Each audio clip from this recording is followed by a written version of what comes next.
شعبہ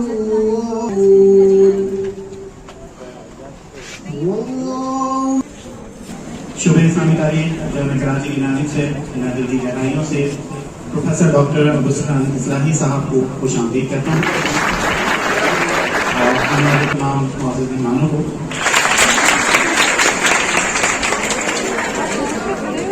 ممتاز کاتب صاحب بھی تشریف لائے ہیں، ان کو خوش آمدید کرتے ہیں۔ پروفیسر ڈاکٹر عبدالشہید نعمانی صاحب تشریف فرما ہیں، ڈاکٹر نثار احمد صاحب کے ساتھ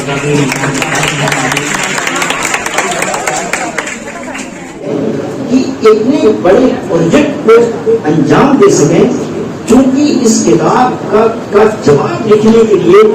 جن مآخذ کی جن سورسز کی ضرورت تھی وہ ہندوستان میں اویلیبل نہیں تھے۔ اس کے لیے انڈیا آفس لائبریری یا برٹش میوزیم جو ہے وہاں جانا ضروری ہے کہ انہوں نے سب سے پہلے یہ کام کیا کہ اپنا وہ کتب خانہ جو ان کی زندگی بھر کی کمائی اس دوسرے ملکوں سے کہاں سے مخطوطات جمع کی تھی، زندگی بھر کی ان کی کمائی تھی۔ جیسے آپ کا موبائل ہے، ابھی آپ سے چھین لیا جائے تو آپ کی زندگی بالکل پیرالائز ہو جائے گی۔ اگر کسی صاحب علم سے اچھا کتب خانہ آپ چھین لے تو انسان پیرالائز ہو جائے گا۔ لیکن بڑی ہمت ہونے کی صدیقت نے یہ کہا کہ مجھے اس لائبریری کی بھی قربانی دینا، اپنے کتب خانے کو بیچ دیا اور اس کے پوچھے ہوئے روپے اور کچھ اس کے علاوہ نہیں ہے۔ اور جب انہوں نے پیسے جو ان کو ملے تو وہ پیسے انگلینڈ نہیں پہنچا سکتے۔ اس پانی کے جہاز پر بیٹھ کر انگلینڈ تھے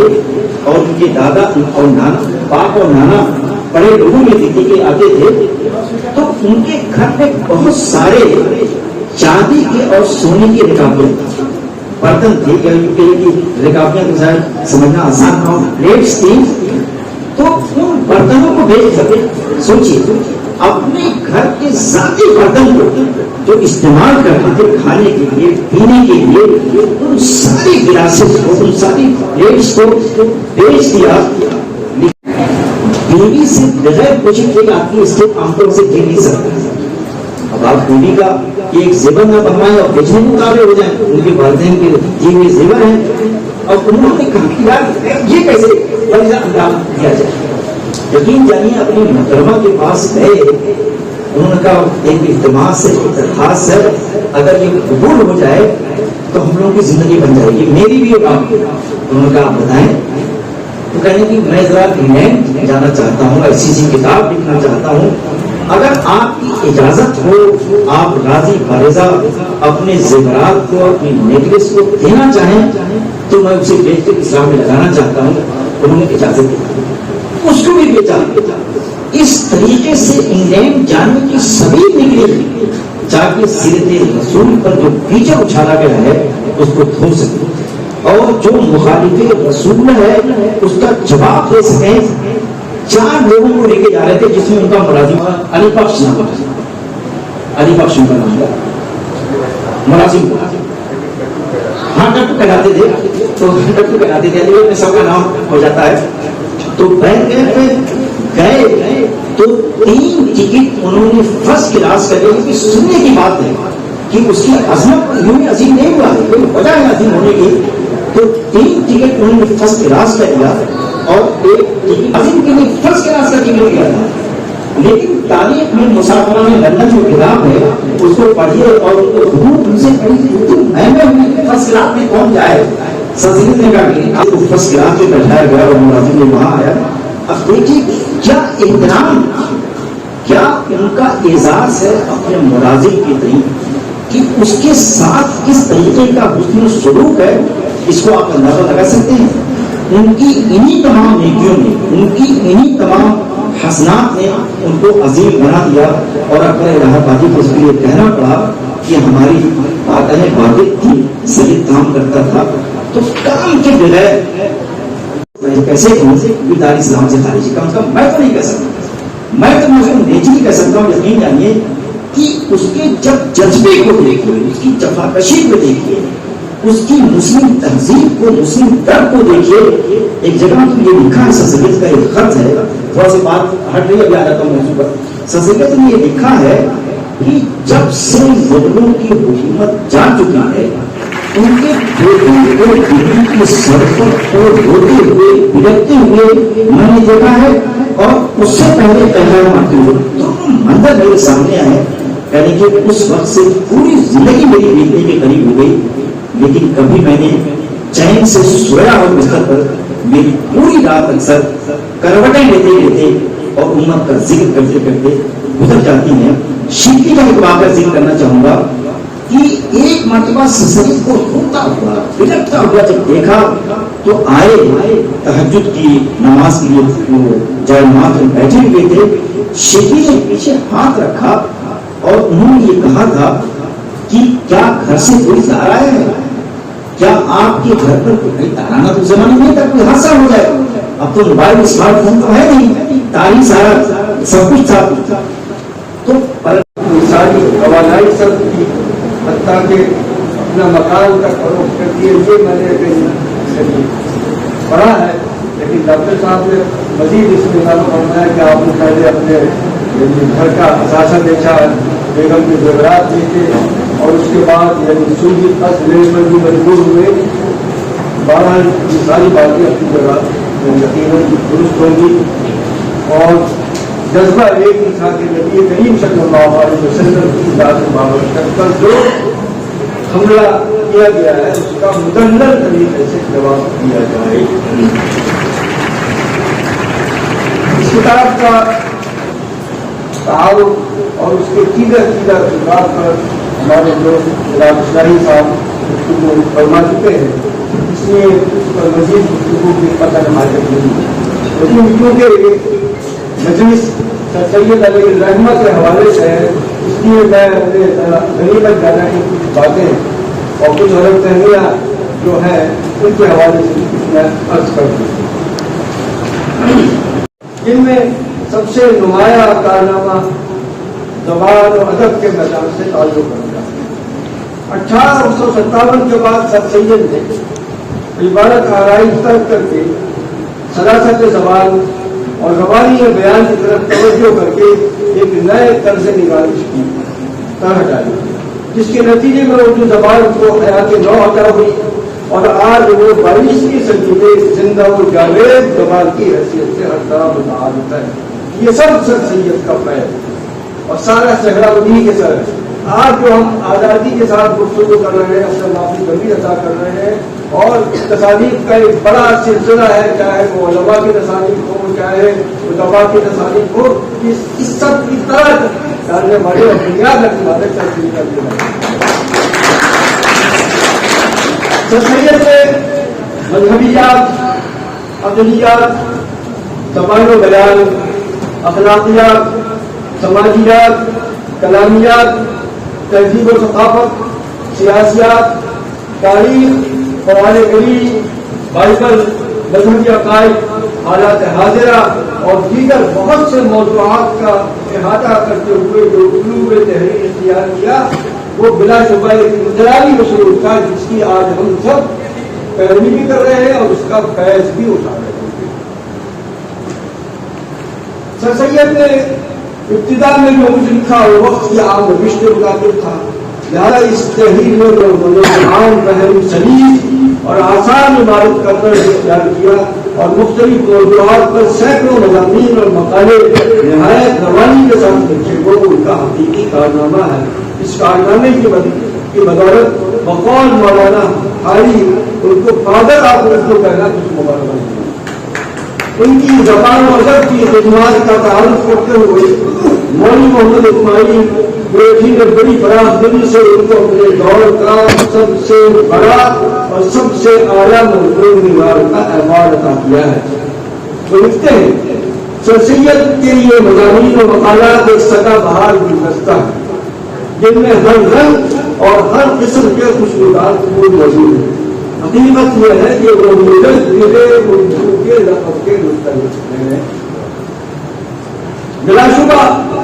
سر سید کے افکار و خیالات، نظریات و عقائد قرآن مجید کی تفسیر میں جمہور کی روش سے ان کی روگردانی نے ایک بڑے طبقے کو ان کی مخالفت پر مجبور کیا ہے،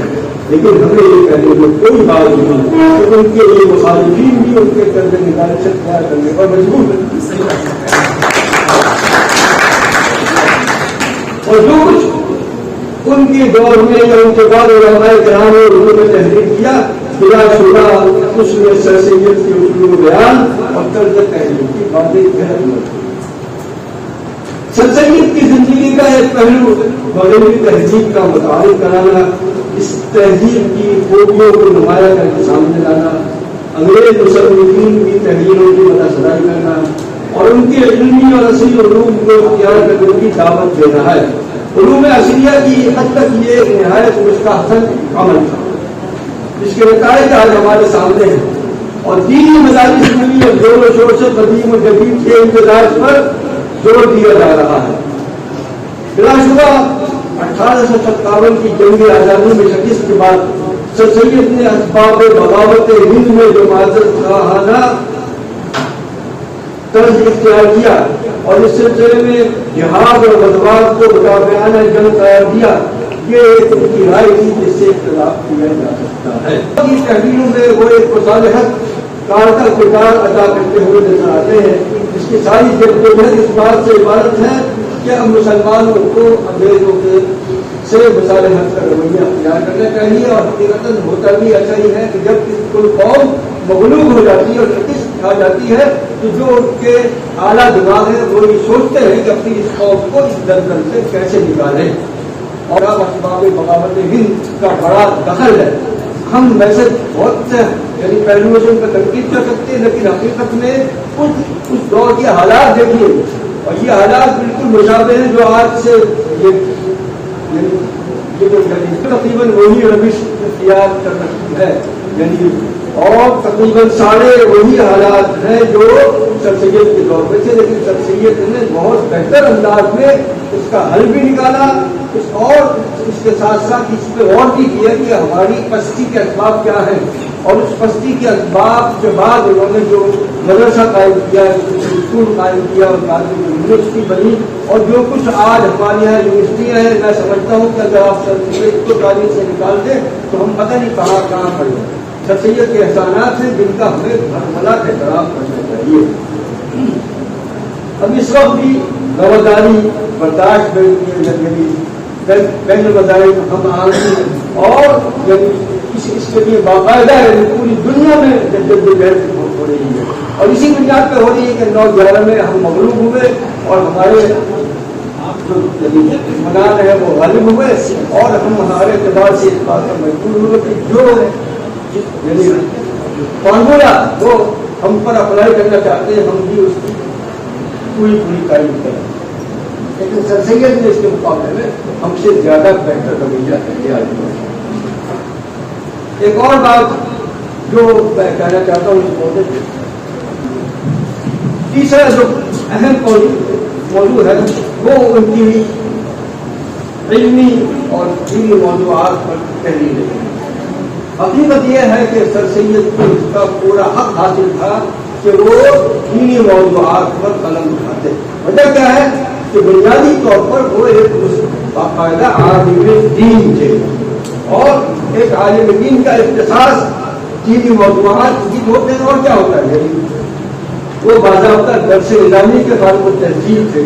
صرف نحو منطق فلسفہ علم کلام کی معروف کتابیں اپنے شہر کے معروف اساتذہ سے پڑھی، پھر اصول فقہ کی کتابیں مشہور استاد مولوی نوازش علی سے سب پڑھی، ادب میں مشہور ادیب مولانا فضل حسن کے شاگرد تھے،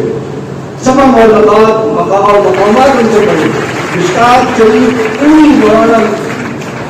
مخصوص اللہ ابن شرف الدین سے پڑھی، مشکات کے علاوہ ترمذی کے بیشتر اسباب بھی ان سے لیے، مسلم شریف بھی ان سے پڑھی، تو باقاعدہ وہ ایک عالم دین تھے۔ تو یہ ہمارے جو علماء حضرات ہیں ان کو بھی چاہیے کہ جب وہ تنقید کرتے ہیں یہ سمجھتے ہوئے کریں کہ یہ ہمارا ہی ایک آدمی ہے۔ علماء کے جو مولانا علی میاں والد محترم کی کتاب ہے خواتین بڑی مشہور کتاب ہے، اس میں انہوں نے شخصیت کے لیے جو القاب و آداب لکھے ہیں تقریباً 3 لائنیں یعنی آئی کے القاب و آداب، اور انہوں نے بڑا اعتراف کیا ہے کہ شخصیت کو اللہ تعالیٰ نے قلم کے علاوہ بولنے کی قوت، لکھنے کی قوت، اس کے علاوہ جو تصانیف ہے اور مختلف ہے ان کا احاطہ کرنا مشکل تھا۔ اچھا، میدان سلوک و معرفت میں بھی سر سید کا خاندان جو تھا وہ مشہور تھا۔ مشہور بزرگ ہیں شاہ غلام علی دہلوی، ان کے والد صاحب جیسے ان سے بیگ تھے بلکہ ان کے ساتھیوں میں سے ان کی والدہ سید احمد شہید بریلوی سے بیگ تھی، خود سر سید بھی سے ابتدا میں سید احمد شہید ابتدائی بہت سی مثالیں تحقیقی ہیں اور ان کا تصور کا تصور شیخ ایک رسالہ موجود ہے، اس بات کے رابطہ پر ان کا رسالہ موجود ہے۔ تو باہر یہ بھی علماء سے متعلق ہے، اور اگر انہوں نے اس حد سے تجاوز کیا ہے تو ان کا کہنا چاہتا ہوں کہ وہ سب کو اپنے رب کی بارگاہ ہے۔ ہمارے خیال میں مولانا قاسم نانوتوی کے انتقال پر ان کے رائے درجہ مخالف ہونے کے باوجود انہوں نے درد الفاظ میں ان کی تعریف کی تھی اور یہ رقم